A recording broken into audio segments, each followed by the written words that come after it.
Vous connaissez le principe de la tontine, une association de plusieurs personnes qui épargnent pour l'obtention tour à tour de la cagnotte. Eh bien, cette tontine classique a évolué pour une forme plus digitale. Des internautes cotisent ensemble sans être forcément en présence. Une tendance qui fait fureur malgré des risques d'arnaque. Quel intérêt pour les adhérents et surtout, quelles dispositions pour sécuriser ces tontines en ligne? C'est un sujet de Nadia Eja, Éric Kimou et Fulgence Kissiedou.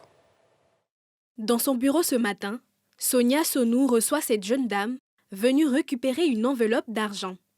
Chef d'une entreprise de communication, par ailleurs présidente d'ONG, Sonia s'est investie dans l'organisation des tontines depuis une dizaine d'années pour répondre aux besoins de financement des moins nantis. Il y a de cela quelques mois, c'est sur les réseaux sociaux qu'elle décide de trouver les adhérents à ce système d'épargne collective. Aujourd'hui, sa page de tontine compte plus de 17 000 abonnés et les demandes pour intégrer les différents groupes sont nombreuses. Nous avons plusieurs groupes, vous pouvez former un groupe de 10, un groupe de 20. Alors nous avons des tontines électroménagers, des tontines espèces à argent. Lorsqu'on met en ligne, les adhérents nous contactent via WhatsApp parce qu'on ajoute nos contacts en dessous de la publication.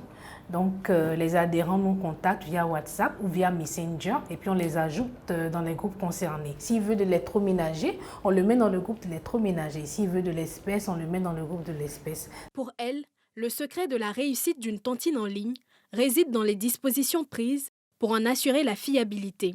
On a toute une équipe tout derrière parce que nous sommes en ligne, on ne peut pas garantir la crédibilité des gens. D'autres peuvent fuir après avoir obtenu leur gain. Après l'équipe de vérification, il y a les détectives privés qui vont au soumis parce qu'on peut louer n'importe quel local pour dire que voilà, j'habite là.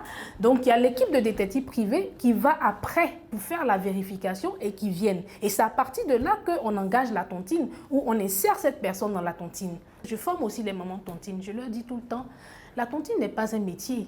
Ayez quelque chose avant de faire les tontines parce que c'est que des problèmes. Si vous encaissez l'argent des gens sur du zéro, vous allez forcément être escroc et on va vous rechercher. Et de ce côté-là, il y a aussi des mamans tontines qu'on recherche et c'est ce qui décourage certaines personnes même. Des assurances qui ne sauraient lever les doutes chez certaines personnes qui estiment trop risquer cette association virtuelle. D'autres pourtant, à l'instar d'Isabelle Thiello, ont sauté le pas. Après une première épargne pour l'acquisition de thé amincissant, puis d'électroménager, cette commerçante s'est tournée vers les cagnottes d'argent.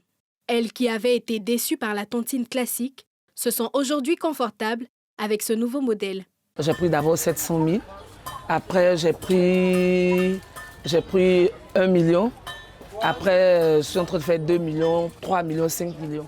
La tontine, dans un premier temps, m'a permis de terminer mon magasin, le premier, et m'a permis d'avoir un autre magasin où je suis en train de faire. Il y a plein de trucs en tout cas que je ne peux pas citer ici. Une aubaine pour ses activités. La tontine classique, nous sommes un groupe d'amis, on se connaît, on essaie de faire. Quand il y a un programme qui a été établi, au moins c'est toi qui dois prendre, l'autre a un souci. Mais la tontine en ligne, c'est un programme qui est établi, on te dit tu prends dans 4 jours, quel que soit ce qui arrive, tu reçois ton blé. C'est vrai que c'est du virtuel, mais tu as son numéro, tu connais où elle habite, elle dépêche quelqu'un pour venir chez toi et tout ça. Il faut qu'il y ait une sécurité autour. Quand il n'y a pas de sécurité, c'est dangereux. Le système de tontine en ligne s'appuie sur les mêmes fondamentaux que la tontine physique qui rassemble plusieurs épargnants pour l'acquisition rotative des biens. Le paiement des cotisations se fait via les transferts d'argent mobile. Pour les initiatrices, l'objectif à long terme est de mettre en place une banque solidaire pour accompagner la femme dans son autonomisation.